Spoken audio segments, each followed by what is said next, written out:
Hello and welcome to another Wellbeing Wednesday. I am the host, Karen Keener of the Sovereign Mom, and today I am bringing you a well-being expert in homeopathy, shamanism, flower essences, and just a wide variety of things, topics related to well-being that I have recently met and has radically improved my life already in just a short time. She's another Substack writer and a friend and member of Extremist Being Awesome. Welcome, Sarah Thompson. Hi. Hi, Karen. Thank you. Glad to be Thank here. you for being here today with me. So do you want to give everybody like a real breakdown of all, because I know I listed a lot of Sure. qualifications, but I'm sure there's more to it than that. So if you would like to give us an overview. Sure. Yeah. So everything that I do rests on a foundation of homeopathy. I'm classically trained in what is sometimes called classical homeopathy, which is the traditional form of homeopathic medicine that is based around the use of homeopathic remedies to match the symptom picture, symptom constellation in a client, and to thus move them towards health and cure. So that's the foundation of everything I do. And then, as part of the practice of my evolution as a practitioner, I have brought in other tools over time that were enhancing my understanding of what it means to work on the level of the vital force and how to midwife the process of healing, because homeopathic treatment, strictly practiced, you're not giving a lot of protocols, you're not giving a lot of remedies all the time. You're giving one, or sometimes in certain situations, low potency repeated, most of the time, and there are exceptions to this. The healing is happening in the so-called negative space. So the vital force is responding to the stimulation of the remedy.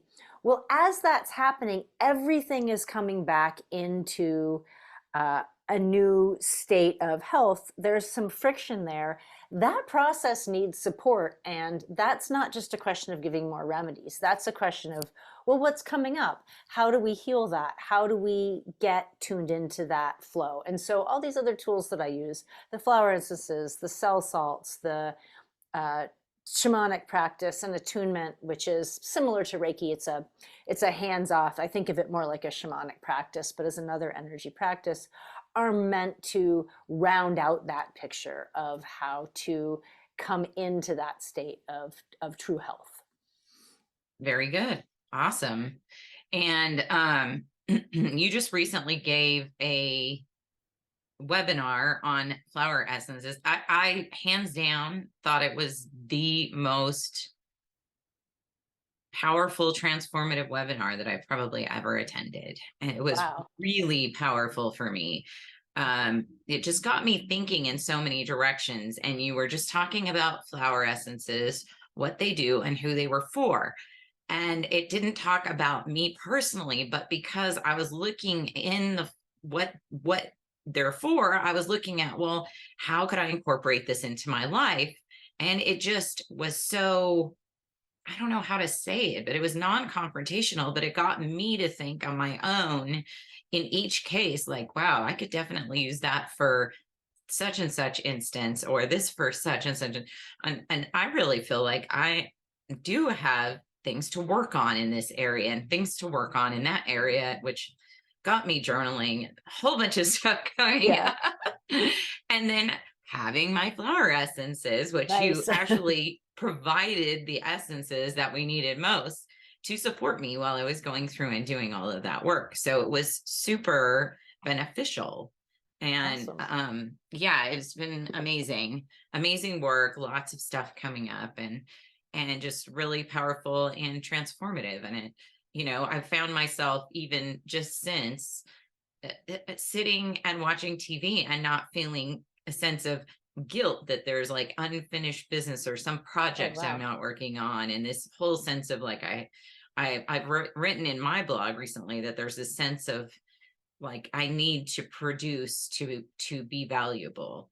And so I've been kind of working through those feelings, and suddenly it's just gone. I find myself just like enjoying my time at the gym or enjoying my time with the kids and not feeling like I should be doing this other thing. Like everything I put my attention on is enough. And so that's a really powerful revelation, I think. And it's not something that I'm like consciously thinking. It's just I notice it like, oh, I don't feel uneasy. I don't feel like I need to be doing something else right now, Yeah. or that my I can really focus my attention and I'm comfortable I and less. love that you chose that word uneasy because I have and sorry to interrupt you, but I wanted to jump on that while you were saying it. So one of the things that has been important to me in doing my work is to have a very clear understanding of what do we mean by health? And the the idea of ease and adaptability to me is so core to what we mean by health. It's not absence of symptoms. We can have ease and adaptability when we have symptoms, and we can be symptom free and be a mess. Yeah. And so I love that you chose that word because this idea that there's a goal, the goal is health, and what does it mean to be healthy? That is not a question that gets the way it gets asked and answered in conventional medicine just has to do with test results and the absence of certain symptoms, which really doesn't play into what most of us experience as health. Oh, and that leaves such a huge gaping hole, because if they haven't come up with a pill for such and such yet, they will just deny. I remember people that I was close to like committing suicide because they had fibromyalgia before fibromyalgia was admittedly a thing. And so they Mm-hmm. just told these people it was all in their heads. And a doctor, a female doctor, friend of our family's, like lifelong friend, ended up committing suicide because Oh, her profession would not acknowledge her symptoms as part of a health condition because yeah. it wasn't acknowledged yet, at the time. And Which, yeah, which brings up another really important thing, which is the witnessing of pain and suffering that we're experiencing as part of the healing process and how important that is. And there's so much to that right now because of like post COVID, I mean, are we really ever going to be post COVID? But I mean, there's so many people with symptoms left over from getting sick, from, and just from the stress of this situation. But then there's a lot of things where people just can't smell for a long extended Hmm. period of Hmm. time. And then you've got these people going, oh, there's no such thing as a virus, so that's all in your head. Or I don't know what they think, but Right. it's like, well, then you must have been vaccinated. No, it wasn't vaccinated. Just have these lingering, ongoing. And I think some of it is compounded by the stress, and sometimes it's environmental, and sometimes it's emotional. There's so many components to that's why I call it well-being. That's why I wanted to Hmm. make a well-being program, because it's just the whole person, the Yeah, whole, and the depth of it, like just like here we are. totally. Yeah, and oh, and I do want to also say that I will get the link. That webinar is going to be available as a recording also to people that weren't able to attend it, and so that's something that your audience can access because, yeah, it was like really that was kind of the webinar is about flower essences, but it's all just a stealth project in evaluating what it means to be away from the point of health and how we identify that and how we find tools to bring ourselves back. And, so working with homeopathy in particular as the foundation of what I do, so often the question of placebo will come up, or certainly early on, in your studies and when people are critical or skeptical of it, this question of placebo will show up. And I think one of the things that comes up when I'm listening to you talk about these ideas of lingering symptoms and what's going on and is it all in your head and all of that, that the whole concept of placebo itself is really poorly understood, or not even poorly understood. There's a mechanistic idea of placebo that then is critical of placebo, when in fact the idea that the mind and body are, that we're not having this duality, that all of these planes, physical, emotional, mental, and spiritual, are weaving into our experience of what comes forward as pathology, clinical or not. And to try to tease it out and be like, well, this is the piece that we fix with a physical thing, and this is the piece that we fix with a spiritual thing, and this is the piece that we fix with an energetic thing. It just, and this is the piece that we fix with a lifestyle thing. That doesn't make any sense at Yeah. all. And I think that we're kind of conditioned to do that. Like, I know I am still conditioned to see it as like all these different Sure. parts. And it's kind of like when I became a homeschool mom, Hmm. that I thought education was like, this is science and this is history and this is reading and this is math. And then like you're learning this in separate bubble. But what you realize when you're unschooling is that there's information and knowledge come together all together. There's no like Hmm. it's like my kid had to learn how to read so he could read instructions on a tech kit to like learn about green energy through like problem solving game that he had. Hmm. And so it was reading, it was math, it was science, it was mechanics, and it was all these different, it all comes together, it all supports itself, it's all one thing. And I still, even knowing that, watching that, I still like to compartmentalize things. I don't know if that's just Sure. part of you, is it that we've been programmed to do it, or is it just part of what makes it easier for us to break things down and try to put them in their little places? Yeah. And it's helpful. I think it is helpful to recognize that we're always working with the limitation of our knowledge all the time. Like whatever level of energetic realm we live in and experience health and healing and existence through, we only have access to so much of it. And so we're always kind of faking it until we make it, on some level. And I mean, there's nothing that teaches you that more than parenting. And when you homeschool or unschool, which I also unschool, that I mean, you're faking it till you make it the whole time. And so trying to figure out what's going on with well-being, what's going on with health, what's going on with healing, what's going on with intuition, just trying to figure your stuff out at any given time. There's a level of fake it till you make it with every aspect of that. And if it can help sometimes to say, well, is there a way that I can narrow this down and say, okay, if you're only getting 2 hours of sleep a night, like I can probably figure that that may or may not be the whole problem, but maybe I can fix that problem, etc. You know?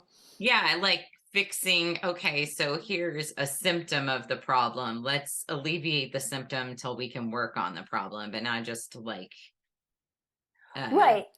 yeah. Yeah, Mhm. sometimes, so this also brings up an interesting aspect of kind of the other side of medicine from well-being. It's like the opposite, but it's important sometimes, is anything that when I think of anything that's bringing us closer to cure, it's bringing us closer to health and closer to and through healing process. These are expressive dynamics. So we are expressing, we are receiving the inspiration, and we are expressing our healing process. But sometimes when we go to particularly conventional allopathic care is primarily suppressive, there can be reasons to do that. I mean, there can be, I sometimes call it the cutting off the gangrenous limb thing. There can be times when we have to take decisive suppressive action because the vital force simply does not have the resources at its disposal right now to solve the problem, even with the best tools at hand. A great example of that would be when I was diagnosed with cancer, when my kids were 4 and 8 months old, and I was so determined to manage this whole thing myself. But the internal and external infrastructure of my life, I could not do it. I was fading away. And that's when I said, okay, I got to cut off the gangrenous limb. And then I know I'm going to have to fix that mess later. Um, but, so I went into conventional treatment at that time, recognizing that the end of the the line was not the end of conventional treatment. And I think when we get into the wellness space, there's a lot of shame that we sometimes feel if we reach for an Advil Yes. or anything like that. And that does not enhance the healing process, because sometimes it's important to do that and just being conscious of what it is, as opposed to feeling guilty and ashamed of it. Yeah. Yeah. I think that we make subconscious vows of chastity Yeah. or subconscious vows of um, I'm married to this one idea of how to deal with things, Hmm. and I'm not willing to. And sometimes your health, your body, your intuition is calling you to take this, and you're telling yourself no, and you're saying, I don't want to break this vow that I took. Hmm. Right. Like, I'd rather, die on this hill and Right. then get better. And I mean, we all have a level, when anybody that has ever dealt with anything chronic, um, and we all know people in our lives who have serious chronic things. We've all experienced some level of addiction to the disease state. um, and I think there can be some element of that, of like, well, I'm just gonna die on this hill. It's like, are you addicted to the disease state? And we all have our ways in which we do that sometimes. Yeah.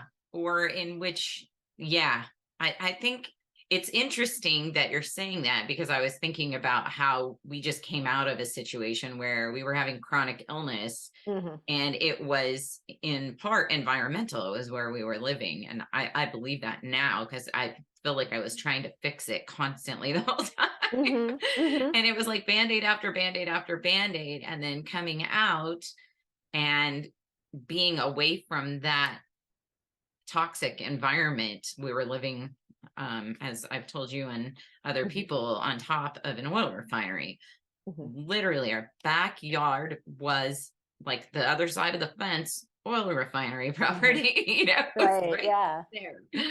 And and we could smell it in the air. So we knew on some level that this is not like healthy for us. And we just kept telling ourselves, well, it's temporary. Da, da, da, da, da.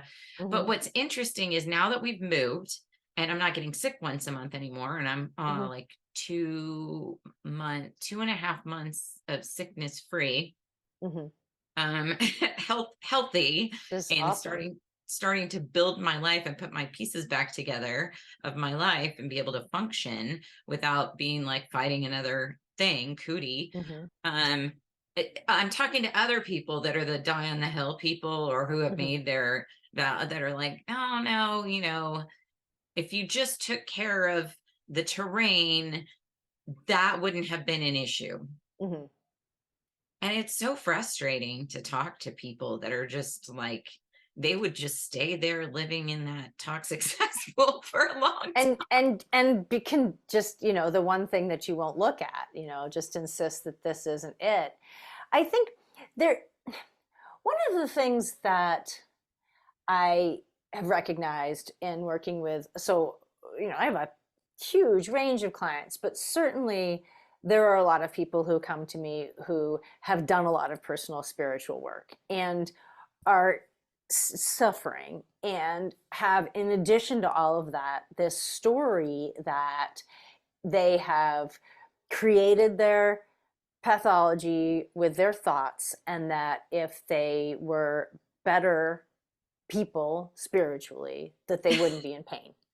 And See. so this is something that comes up all the time, and I am so quick to tell people, you the idea of trying to intellectually muscle your way through a process of spiritual growth is completely at odds with the surrender state of healing.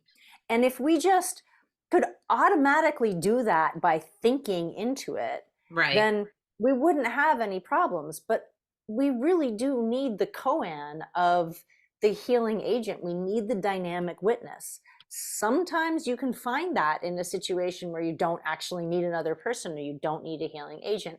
But most of the time, whatever that dynamic witness is to help facilitate that unwinding process, is we're going to a place that is really, really deep. And if you're trying to think your way out of that place, you're in the, what was Or into um it, or think your way into it, you right, know? either way, and it just then becomes this spiritually bypassed situation, where you're kind of like in Foucault's panopticon here of spiritual development, where it's like all your fault and everybody is watching you all the time fail to get better.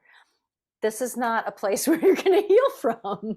I mean, I struggled with that for the last few years. We I were have to. living on the oil refinery. It was like I was constantly thinking, if I just figure out this one part of myself, or if I just heal something that I'm not sure what needs to be healed yet, mentally or emotionally or whatever, then I can get out of this. So I'm like looking at like a haystack for a needle. Mm-hmm. And what you're saying makes perfect sense, because usually if it is something that is a mental thing or a emotional thing, that it becomes really obvious what it is, and you don't have to go looking for it or digging for it. It like keeps coming up for you, and it's in your face all the time, that one thing that you're avoiding or you're running away from. Mm-hmm. It really gets in your face when it's the real reason for the thing. But if you're just like going, it has to be an emotional thing that I'm just not dealing with or whatever. And I did it to myself for the last couple of years, and then it's like getting away from it. It's like, oh, it was probably that giant oil Yeah. refinery in the Yeah, I mean, we have a certain level of, even if I were to say, look, I don't know, nothing might be real, it might be completely a construct of my consciousness. We have a certain level of material agreement with each other and with the physical world. Like, it doesn't matter what my conscious understanding of reality is. If I walk in front of a bus, I'm going to get hit by one. There's an agreement. Yes. And so I think we have some level of agreement that as the human animal, certain things almost invariably are going to make us sick.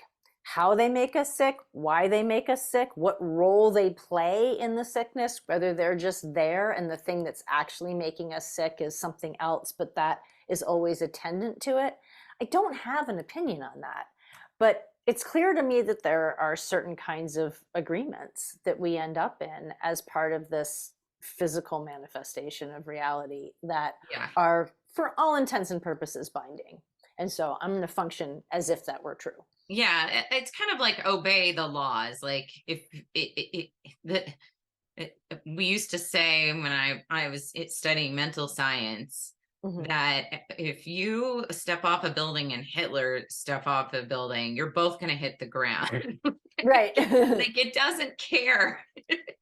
Right. It doesn't care how much work you've done on yourself or any of the, it's so the laws are impersonal to some Right. extent. We've got an agreement with gravity. There's no question. Yeah, we've made a contract here coming into this planet, and there's certain things that we, almost always are going to have to, with very few exceptions, obey those laws.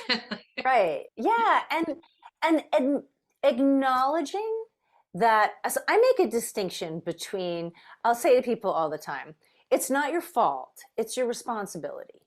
And so getting out of that place of, I can't admit that anything's wrong because then that means that something's broken with me, and going into the place of, I'm going to acknowledge that I'm experiencing this. I'm going to look for support. I'm going to look for tools. I'm going to look for some kind of healing witness to this state. I'm going to take responsibility for it without the story of, well, I'm to blame for it if I'm sick. That is one of the things that keeps us in the state. Yeah. So that's, Or I the think, a big sense part of of like, yeah, I'm looking for something to fix all the it. Hmm. time. And yeah, and assuming that my body hasn't brought me to the right practitioner to help me, let go and help let Yeah. them And there might be, and intuit. it might not be the time. That's the other thing too, that there can be a moment. I mean, on some level, I think every time we get stuck with anything pathological, there is on some deep level some kind of energetic story. It might be ancestral, it might be from infancy, might be a thought process. There are these patterns. But even just identifying that, for one thing, it's not always accessible to us.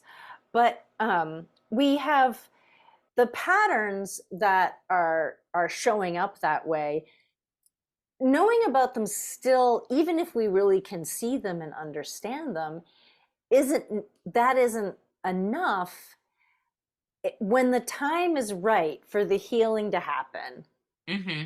the tool will land. Sometimes people will come to me like a little puffed up, like uh, almost mad at me, like, well, homeopathy's never worked for me. And I'll say, I believe you. Yeah. I mean, I think you had that story too. It's like, I believe you. If it's not the moment for that tool, or it wasn't the right practitioner, or it wasn't the moment for that thing to heal, it doesn't matter how big a hammer you hit it with, it's not the time.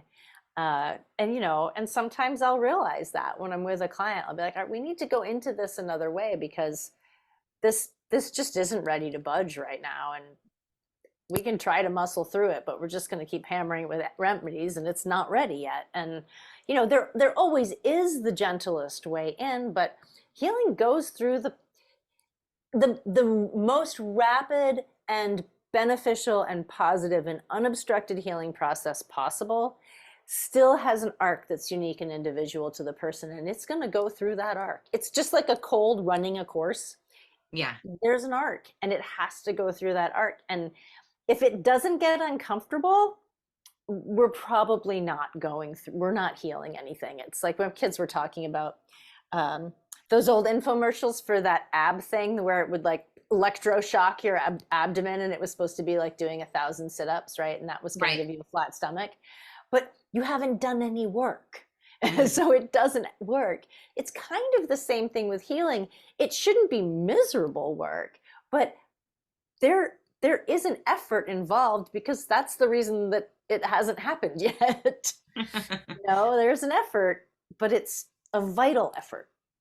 I think you're hitting on something about how our stories play a huge part in our healing, Hmm. and that there is a moment of darkness and then there's also like lots of moments of grace, and grace is kind of, you can't make grace happen. It Hmm. just has to kind of come on its own, and you can't force the story to like fit your, you can't tell us, you can't spoon feed the audience.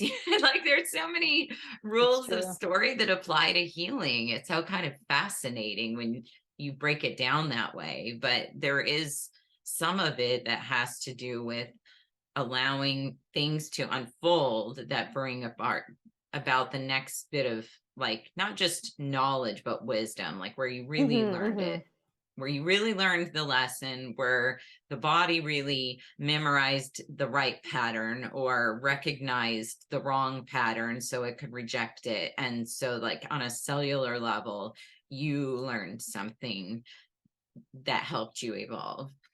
I heard a new way of thinking about creating a certain kind of neural pathway that I might have mentioned this to you, was really different for me than anything I'd ever heard. And this was in terms of, this was kind of specific to professional, but it applies to any kind of process of growth. And this came from Jim Detmer, who's a somebody who's just knows a lot about, writes a lot and coaches on emotional development. And he said something along the line, the idea is that when you have some kind of success, in the sense that you push through a prior upper limit, that you achieve something that you've been working towards, especially something that maybe you felt like there was a lot of resistance to you being able to move towards this thing. That he said, if you make a great big deal out of it, the information to your nervous system about this huge celebration is this is like a one-off and a really big, crazy deal, and not part of our everyday existence, because you're not going to stay up all night at your New Year's party every day. You couldn't do it. You'd burn out. So he was saying, when you have a success, celebrate it by centering and getting grounded and telling your nervous system, this is normal. Good job. We did it. But this is normal. This is what we do. This is how we move through the world. And then that just becomes part of your nervous system story. And so the idea that when you are feeling good, you acknowledge it.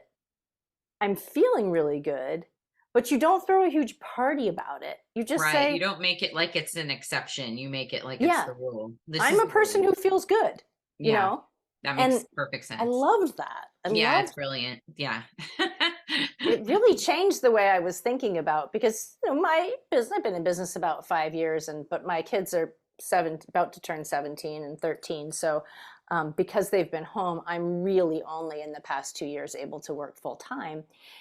So this is like, I'm kind of in early days of going from kind of part-time, fitting it around the edges, like, all right, everybody's busy, I'll take a client, to looking at my business in terms of, this is what I'm doing full time, this is the next phase of my life. And there's a lot that comes with that in terms of kind of the ramp up and the new level and the stress and the anxiety. And so there is a temptation every time something happens that will someday just be normal for the business, to be like, I'm gonna drink a whole bottle of wine, like this is a big deal, and it's like, no, it's sort of like, I remember a friend of mine saying, when your kids do something, when they're babies and they do something like make the trains go together, or they take 3 steps, or they make a sentence, and it's like, my child is a genius. And then you realize, no, it's actually a human being learning something that's going to just be an everyday occurrence pretty soon. Baking that into everything about our growth has been a good way of thinking about it for me. Yeah, growth is easy, natural, and it's the rule. And it's not this exceptionally good thing that's not going to come around only once in a while and just, Mm-hmm. Yeah, I mean, one of the things that I notice when I work with people and I ask, how's your health? And you kind of drill down deeper and deeper. But when you ask very general questions about people's health, they will often start out by telling you that everything is mostly fine. And then when you kind of drill down, you discover there's a lot of minor or even major symptomatology here that people have been told this is normal to feel this level of off. Right. And so that's what they've told the nervous system, as opposed to that you really don't have to feel bad. Yes. It's okay to want to sleep well almost every night. Right.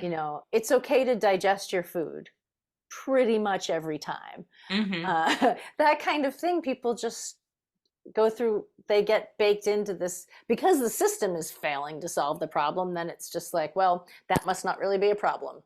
And this must be everybody's experience, Yeah, exactly. And in a lot of cases, it's not. I'm kind of going through some of that stuff myself as well, where I've looked at certain situations in my life and just added it up to, I'm just living my life. It's just normal. And then when I, drill it down, it's like, wait a minute. I have had in this particular area of my life, situation after situation that are extreme, exceptional, and normal. Sometimes just violent and crazy. Like, that's not normal. It's not normal. And I was thinking about, I have started reminding myself at the end of the day when I go to bed, if I've worked out and I've done an intense workout, to take a little arnica before bed. I used to only do that. So I was raised in, this was the the 70s and 80s, and this was kind of the convention at the time, that our parents didn't rush to medicate us for the most part, right? It was like there had to be something really wrong, and you would get medication. You know, mom would take you and you'd get antibiotics, but they weren't medication crazy, and so you know, we didn't grow up with that. But Right. I realized that I was also having this idea that there was just a certain amount of discomfort. The idea that you go to the gym and you do a really intense workout and not be able to walk the next day, when I discovered that I could just take an arnica at night before I go to bed, and then the natural process of integrating that muscle development would happen. I'd still be sore the next day, but feel that much better. And I try to tell my other friends about it who are better athletes than I am. And they're kind of like, you know, you're just sore the next day. And I'm thinking, well, yeah, because you're working out, but you don't, you could hasten the process of healing. You don't have to be that sore. But it's funny the level of the Acceptance. level of pain, yeah, that we think we have to be in just because that's the Well, what's normal. that's no pain, no gain. That's Right, exactly what you're describing is no pain, no gain. And then right. there's so many like stupid little sayings that we have in Hmm. our society that contribute so much to like our deficit in well-being Yeah. or health or whatever. And so like the one that I was looking at that I was just describing where it was like this situation is like getting worse and worse is as long as you live under my roof, you have to tolerate my whatever, you Hmm. can Hmm. fill in the blank, Hmm. as long as you're under my roof, blah, blah, Hmm. blah. Yeah. And so I was like, I'm looking at my living situations and going, gosh, it's just been, it's been violence my whole life, Right. Under wherever this I've roof. lived. Yeah. And And thinking it's, that that's what you have to tolerate. yeah. And so we just endure and we don't ever look at it and we just assume, well, that's what we're supposed to do, or that's, and then there's the money doesn't grow on trees. And tell that Hmm. to anyone with an avocado orchard. Yeah. Well, that and this Just distinction dollar between, bills right. hanging in This midair. this distinction between uh, pain versus effort, Yes. like that there is a process of friction and work on the path to growth and healing, but there can be many points of that that are flow state. There's an ease in following your intuitive process even when it's work, versus just pain and misery, because that must mean you're growing, and often does not, you know, often Well, does not. pain's supposed to be a signal that we're Right, supposed to pay attention to. We're not supposed to go, oh, oh, that's just that. right, that'll just pass on. Yeah, that's just that. That's just supposed to be there. Right. I'm just going Yeah. to keep ignoring that signal. Yeah. And and that's and and so there's so much information. I am always, part of my process when I'm working with a client is to, I'm asking the question whenever I'm sitting with a client. I'm asking the question, you know, what is it here that's most asking to be cured? What is it that wants to be healed? And I often will ask the client that question: what is it that's coming forward to you that wants to be healed? And understanding the dynamic pattern is, that dynamic pattern is going to show up on all those levels. Sometimes it's not always clear. It's not always obvious, and it can be the real work to figure out what is that dynamic pattern that's existing on all of those levels. But I do want to know, I do want to figure out, well, what is this about? What is the pattern here? Why is this stuck in this place? But there's also this other aspect of the process of, okay, witnessing that, acknowledging that, but not getting hung up on that, hmm, because that can become, being really hung up on this is the story of the illness, uh, can get in, again, that can get really intellectual, yeah, and then we're in an intellectual place, and that's yep, just not the place where healing happens. right. Because if you're like, we can, this is where we can kind of spoon feed the story or we can Hmm. kind of force the story along. in a direction that it's not naturally taking. So we're trying to like put our own bent on it or bias or whatever, and not allowing things to just come up for Right. us. For life is going to tell us the story. We don't need. If you read the plot without the story, you don't get the hero's journey. You Mhm. just get the plot. I didn't know, my kids taught me this expression, plot armor, which I didn't know what that was, where it's like the plot armor when a character is saved in a situation that doesn't make any sense. Like it's not believable. The suspension of disbelief doesn't work with the internal coherence of the story, and that's plot armor, like Right. that somebody swoops in and saves the day and it doesn't make any sense. That's uh, that's like the bypassing Yeah. I can process. apply so many of those plot armor things to my, like, I can see where that's come in for me, where I'm trying to make it. Hmm. Yeah.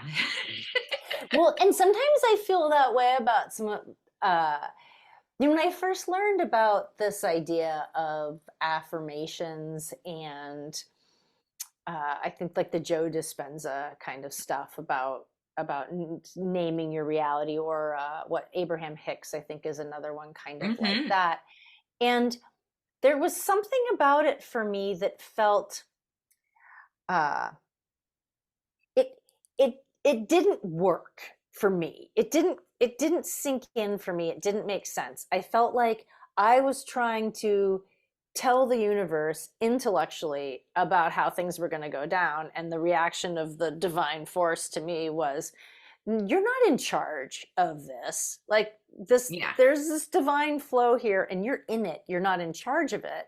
And so Yeah. what you actually need to be doing is recognizing the highest state of your dynamic and knowing that it's true for you now, and seeing it and experiencing it. And like, I'm not just going to just every day be like, I have blonde hair and giant blue eyes, and one day wake up with blonde hair and giant blue eyes. Doesn't matter how many times I tell that story to myself.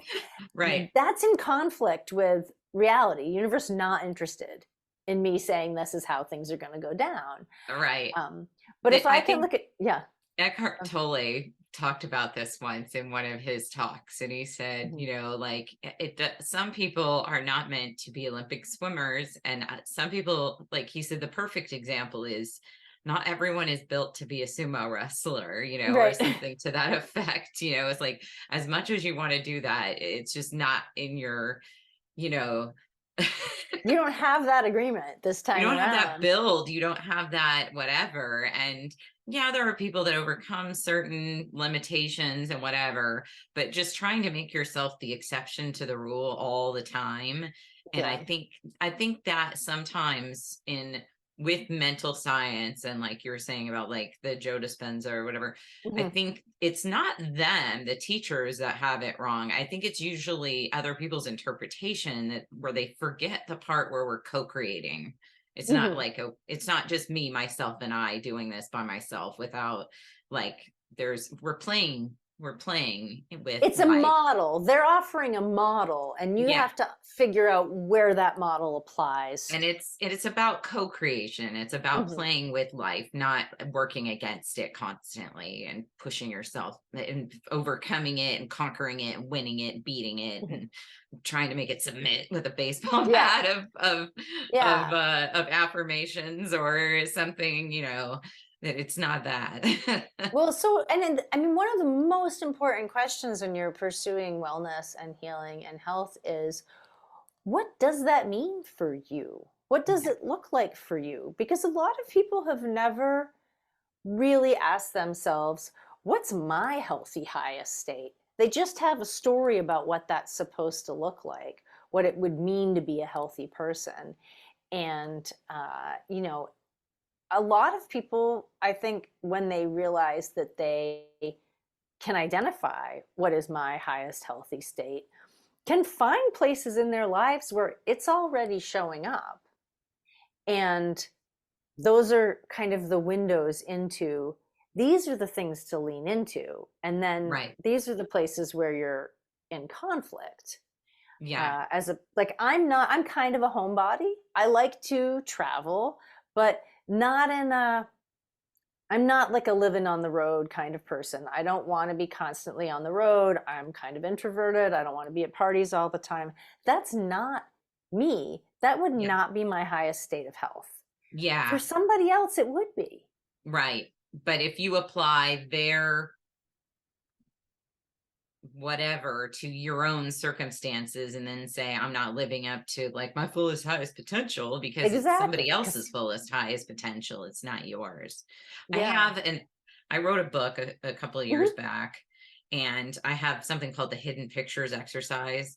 Hmm. And it's exactly what you're saying about seeing the areas in your life that are already good and like Hmm. starting to name them and point them out, and through doing that, it starts to kind of expand and create more of those Hmm. experiences for you, or at least draw more of your attention to them. Hmm. And that exercise was taught to me by someone else.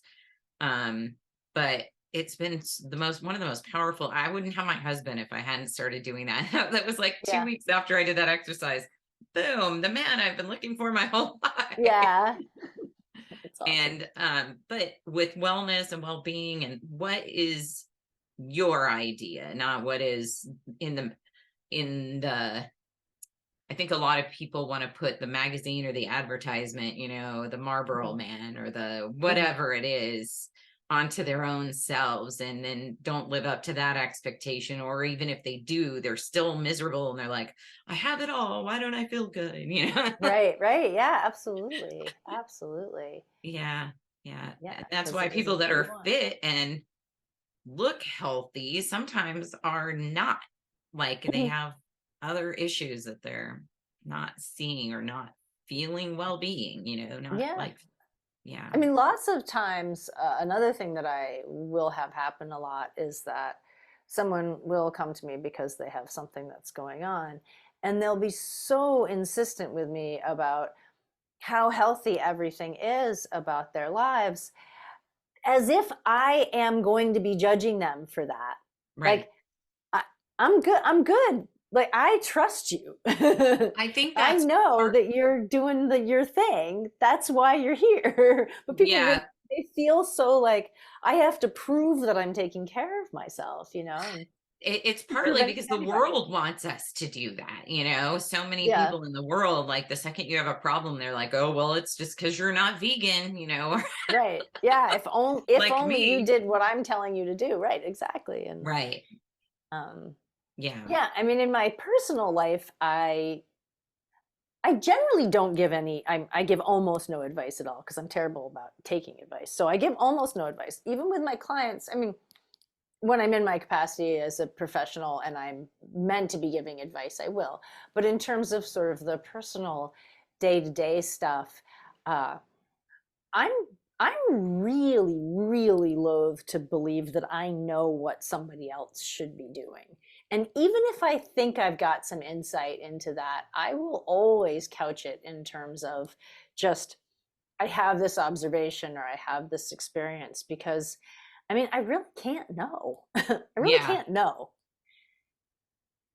I Yeah, can that's a guess, but I powerful can't place know. to be. But it is interesting too what you're saying in regards to people having the sense that they have to prove themselves to you specifically. And Hmm. I think that's more of them. People have a hard time asking for help. It's like, I got this far on my own, and a little bit of shame or guilt that they would have to Absolutely. ask It's a help to huge get part of any that story. further. Like we're all Yeah. supposed to have all the answers, you know? Well, and this is, and I mean, we talked about this in that flower essence call that, and so and particularly, even more so when I'm doing a homeopathic intake, and I'm always trying to get to what we call the decompensated state. Like, don't pretty it up.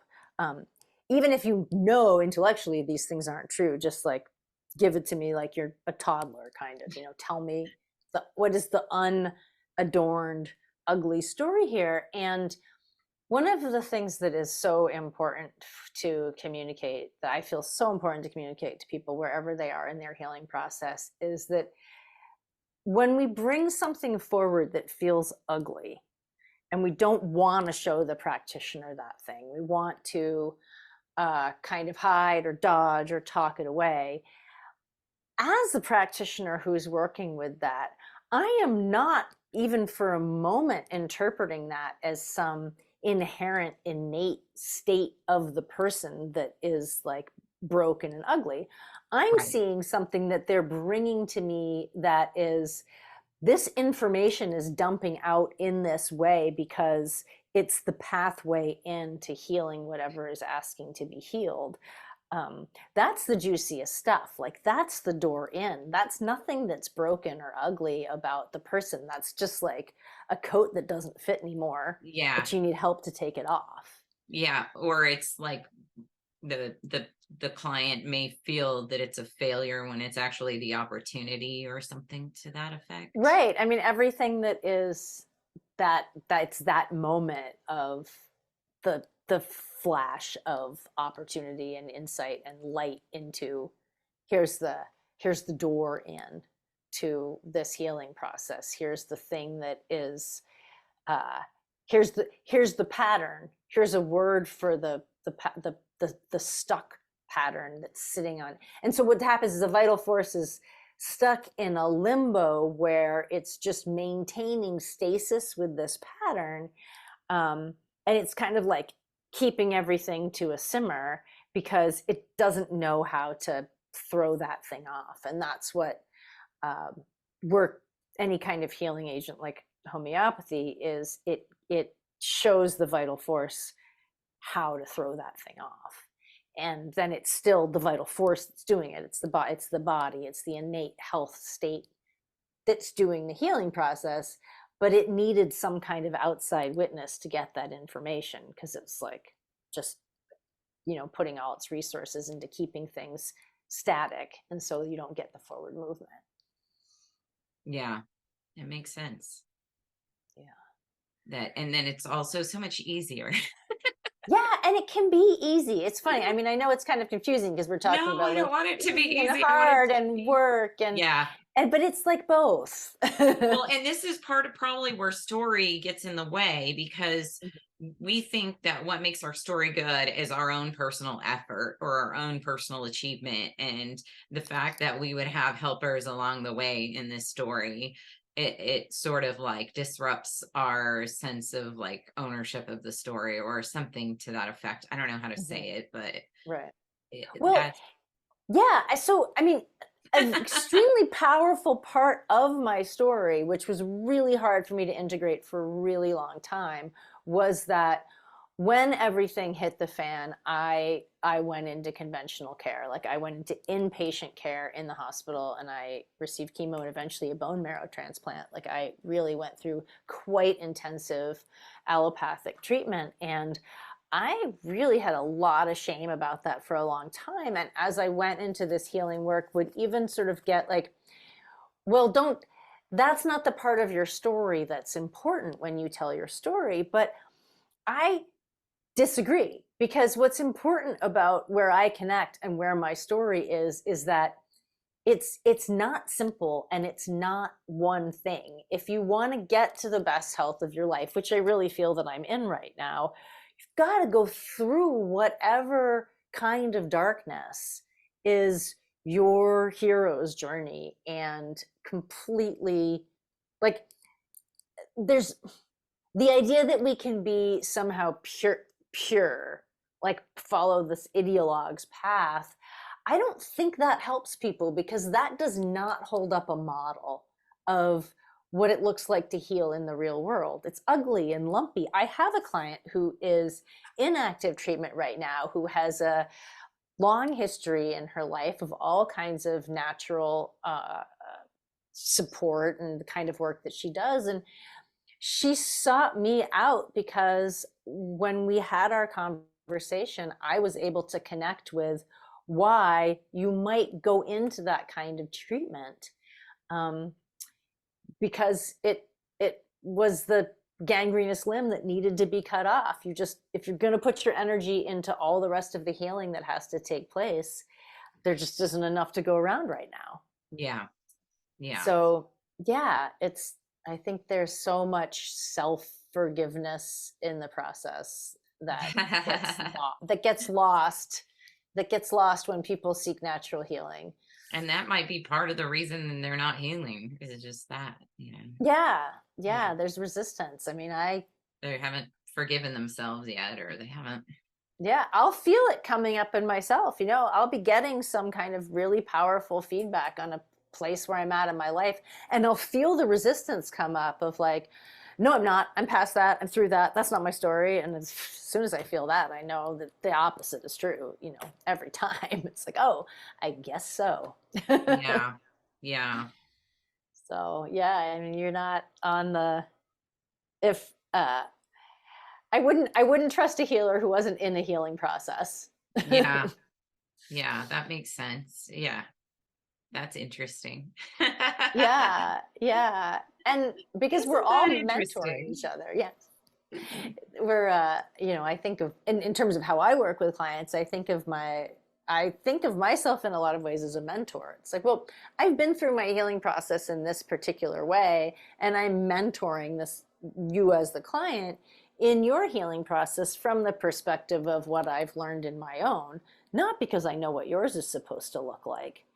You know, we're on the same side of the desk here. I have some tools, I have some expertise. It's just like when I go to a coach, they know things I don't know, but they're not doing my fitness, I'm doing my fitness. Yes. So, yeah. Yeah. Yeah. That's wonderful. I like that. Somewhat of a facilitator and less of a, Yeah. yeah. So do you have any webinars coming up? Again, I will take all your webinars. Yeah, awesome. I do. I haven't actually posted the date of the next one, but the next one, which I think it's going to be like the 19th or something. I have to figure that out. The next one is going to be more of a foundational, like what is homeopathy? What are we doing with homeopathic tools? Why would we use them? What role do they play in our home health? Getting into the role that they play in acutes and how we do that ourselves. I mean, these are all bigger topics than we cover in one webinar, but getting into acute use of homeopathic remedies at home. And I'm going to do more with, there'll be ongoing webinars about, let's talk about actually working with some of these remedies, certain disease states, whatever. And then when you would choose chronic care and why, and how that process looks similar and how it looks different to acutes, and why to seek out a professional, and so that's the next one is really going to be very much kind of the ABCs of where does homeopathy fit in our healing constellation, and that will be sometime this month. I think the third Sunday, something like that. It will be up on the Substack. I'll have a link below this Yeah. when we air it, so it'll be, everyone can get to it and find you. Also, Yeah, do you the want thing to to tell do is, everybody where your Substack is? Yes. So the thing to do is to get on my Substack, because my Substack is thebigatlarge.substack.com. Get on my Substack because all the free subscribers will get all the information about any of my offerings, all my webinars, all that. Plus all of my writing is free to everybody. And it's always nice to be supported, but that's available to the public.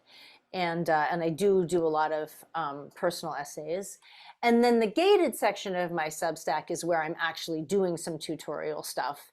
And then that is an added benefit of being a paid member, but you do not need to be a paid member of the Substack to get all the updates about what are the webinars that are coming up, what are the recordings that are available, what are some of the resources that I'm sharing. So it's a really great one-stop shop for all of that. The Big at Large.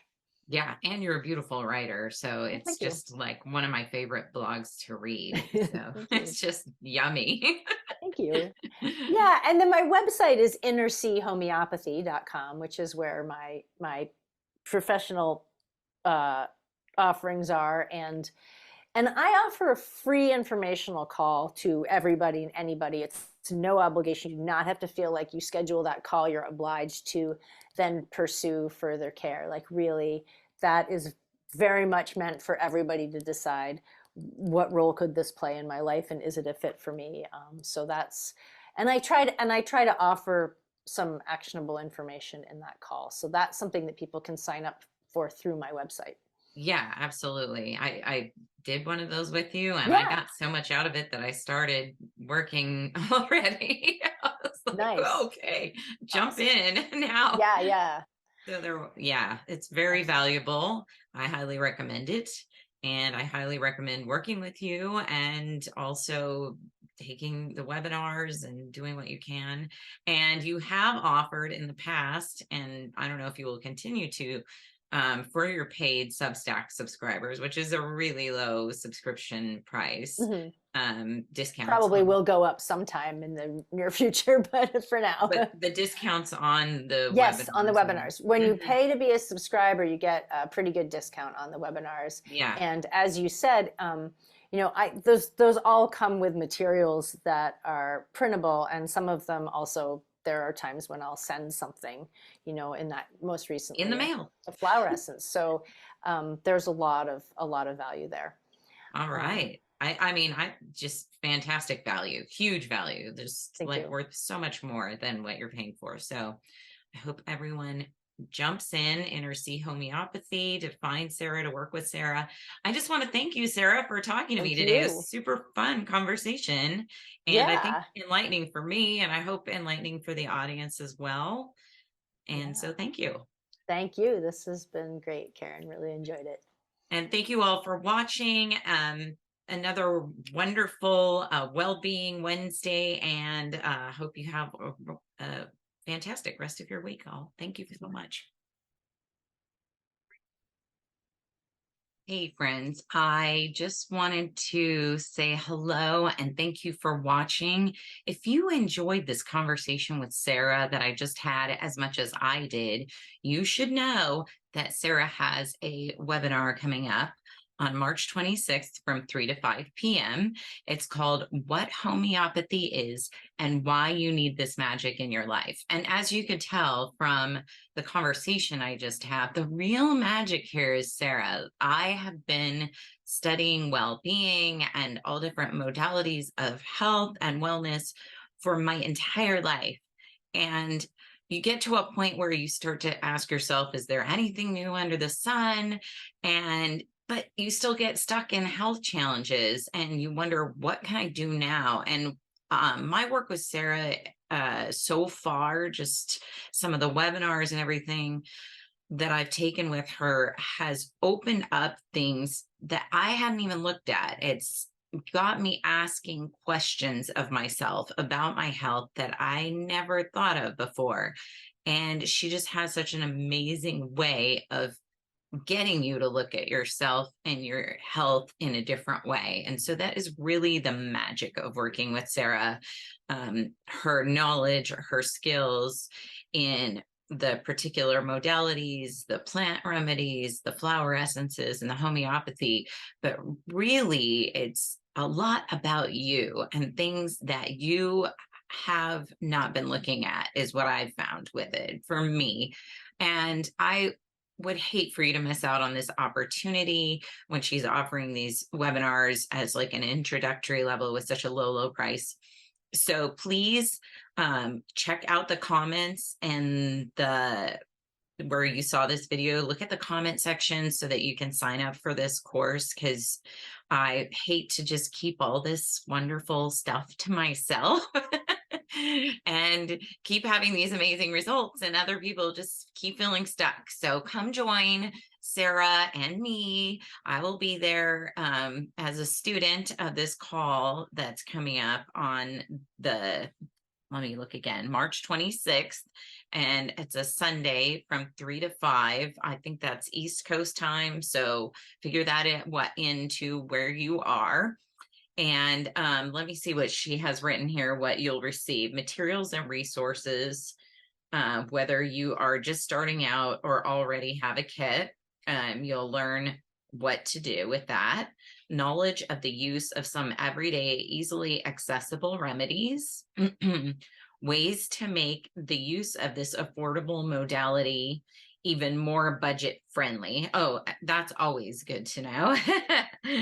And so, you're going to learn fundamentals of homeopathy and talking about the remedies that maybe you need that you didn't even know about, just similar to, all the different things that we just talked about in this conversation. So I hope that I see you guys there. And thank you once again for supporting me and this program series. And I hope to see you on that call with Sarah next Sunday. Thanks.